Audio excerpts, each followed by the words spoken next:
भारत में भक्तों से प्रसन्न होकर भगवान शिव ने अपने स्वरूप को 12 भिन्न भिन्न स्थानों पर प्रकट किया जहां वे नित्य वास करते हैं। इन्हें ज्योतिर्लिंग कहा जाता है। ये है सौराष्ट्र में सोमनाथ, श्रीशैल पर मल्लिकार्जुन, उज्जैन में महाकाल, नर्मदा तट पर अमलेश्वर, केदारखंड में केदारनाथ, डाकिनी क्षेत्र में भीमाशंकर, वाराणसी में विश्वनाथ, गोमती तट पर त्र्यंबकेश्वर, चिताभूमि में वैद्यनाथ, दारुक वन में नागेश्वर, सेतुबंद में रामेश्वर और शिवालय में घुश्मेश्वर है। इनकी यहाँ विधि विधान से पूजा की जाती है। इनके अलावा भी भिन्न स्थानों पर प्रसिद्ध शिवलिंग बने हुए हैं, जिसमें नेपाल में पशुपतिनाथ, भुवनेश्वर का लिंगराज मंदिर, कैलाशपुरी का एकलिंगनाथ मंदिर, मंदसौर का पशुपतिनाथ मंदिर, कालहस्ती, महाबलेश्वर, अमरनाथ, बड़ानगर में हाटकेश्वर आदि विशेष रूप से प्रसिद्ध है। योगपंथी और ज्ञानपंथी सन्यासी गण अधिकांश में शैव ही होते हैं, इसलिए शंकर और गोरखनाथ दोनों ही संप्रदायों में शिवोपासना कर प्राधान्य देखा जाता है, जबकि भक्ति संप्रदाय वाले वैष्णव होते हैं। विषोपासना पूजा, उपासना, भक्ति, तंत्र, ज्ञान तथा योग आदि विभिन्न साधना पद्धतियों को लेकर यद्यपि भारत में विभिन्न संप्रदाय का जन्म हुआ, किंतु इन सब में भगवान शिव ही ऐसे हैं जिनमें सभी साधना पद्धतियों का समावेश है तथा सभी संप्रदाय वाले इनकी पूजा उपासना विभिन्न विधियों से करते हैं। सभी देवतागण इंद्र, वरुण, विष्णु, ब्रह्मा एवं अवतारी पुरुषों ने शिवोपासना को ही महत्व दिया है, क्योंकि उनको प्रसन्न किए बिना कोई भी कार्य सफल नहीं होता है। ये सर्व साधारण के भी उपास्य है। शिव पूजा में एक विशेषता यह भी है कि पौरोहित्य का प्राधान्य नहीं है। स्त्रियां, शूद्र, वैश्य आदि स्वयं ही शिव की पूजा कर सकते हैं। शिव मंदिरों में भी सभी का प्रवेश हो सकता है। स्पर्श दोष शिवजी को स्पर्श नहीं करता। भगवान शिव की पूजा की एक विशेषता यह भी है कि भगवान शिव को जो भी सामग्री चढ़ाई जाती है वो निर्मल्य होती है, उसका पुनः प्रयोग वर्जित माना गया है।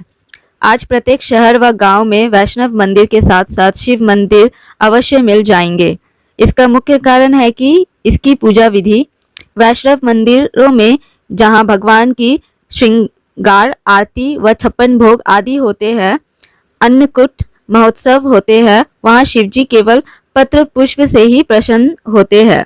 सर्वत्र उपलब्ध जड़ी बूटियां जैसे भांग, धतूरा आदि ही उनकी पूजा की सामग्री है। वैष्णव मंदिर में जहां किसी अंतयज्ञ का प्रवेश वर्जित रहता है तथा केवल पुजारी ही उनकी पूजा कर सकता है, अन्य को स्पर्श भी नहीं करने दिया जाता, वही भगवान शिव की पूजा सभी स्त्री पुरुष बिना किसी जातीय व वर्ण भेद के स्वयं अपने हाथ से पूजा व अभिषेक कर सकते हैं। वैष्णव मंदिरों में जैसा भेदभाव देखा जाता है वैसा शिव मंदिरों में नहीं देखा जाता। इसी कारण शैव मत आज भी जनमानस में अपना स्थान बनाए हुए है। पृथ्वी पर शिवलिंग पूजा का विधान आज से 2500 वर्ष पूर्व हुआ था। इससे पूर्व भी लोग संख्या वृद्धि के लिए लिंग पूजा किया करते थे, किंतु बाद में इनकी भिन्न व्याख्या कर दी गई। यह पूजा जैन मत के बाद आई। वैदिक युग में इन देवी देवताओं की मूर्तियां बनाकर पूजने की प्रथा नहीं थी, न पर ब्रह्म की मूर्ति बनाकर पूजने की प्रथा थी। इंद्र, वरुण, अग्नि आदि वैदिक देवता है, इनकी मूर्तियां नहीं थी। ईश्वरस्य प्रतिमा नास्ति, यह वैदिक काल की धारणा थी। बौद्ध व जैन काल में विभिन्न देवी देवताओं की मूर्तियों का निर्माण कर उनकी पूजा आरंभ हुई। अन्य देवताओं की भांति शिव के शरीर पर कोई श्रृंगार नहीं है। शिव के गण ही उनका परिवार है। ये गण भी भूत प्रेत नहीं बल्कि सामान्य व्यक्ति थे, जिनको आर्यों ने भूत प्रेत कह दिया। वाल्मीकि रामायण में वाल्मीकि ने बुद्ध के नास्तिकतावाद के विरुद्ध कहा था तथा इसकी निंदा भी की गई थी, जिससे इनको प्रताड़ित भी किया गया था। इनको पाखंडी, चोर, डाकू आदि कहकर अपमानित भी किया गया। शिव के विविध नाम व स्वरूप। शिव का शाब्दिक अर्थ है कल्याणकारी, मंगल। ये पंचमुख से जगत का कल्याण करते हैं। ये मुख है वामदेव, कालाग्नि, दक्षिणेश्वर, ईशान तथा कल्याण सुंदरम। कहीं कहीं इनको ईशान, तत्पुरुष, अघोर, वामदेव तथा सद्योजात भी कहा गया है। इन्हीं प्रतीकों को लेकर इनकी 5 विशिष्ट मूर्तियां बनाकर इनकी पूजा की जाती है। कहीं कहीं इनके अष्ट रूपों को लेकर अष्टभावों वाली मूर्तियां बनाई गई है व उसी रूप में इनकी पूजा होती है। ये अष्टभाव है सर्व, भव, रुद्र, उग्र, भीम, पशुपति, ईशान और महादेव। शिव का दूसरा अर्थ है चित्ती शक्ति, जो सभी प्रकार के बंधनों से मुक्त है। शिव की तीसरी अर्थ है सदाशिव, जो अनुमानतः इस भारत भूमि में 7000 वर्ष पूर्व अवतरित हुए थे तथा पृथ्वी के हर कण को पवित्र बनाकर गए।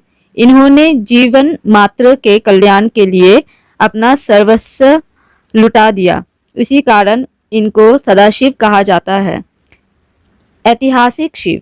इस पृथ्वी पर मनुष्य का आविर्भाव 10 लाख वर्ष पूर्व माना जाता है तथा वेदों का रचना काल आज से 15,000 वर्ष पूर्व का है।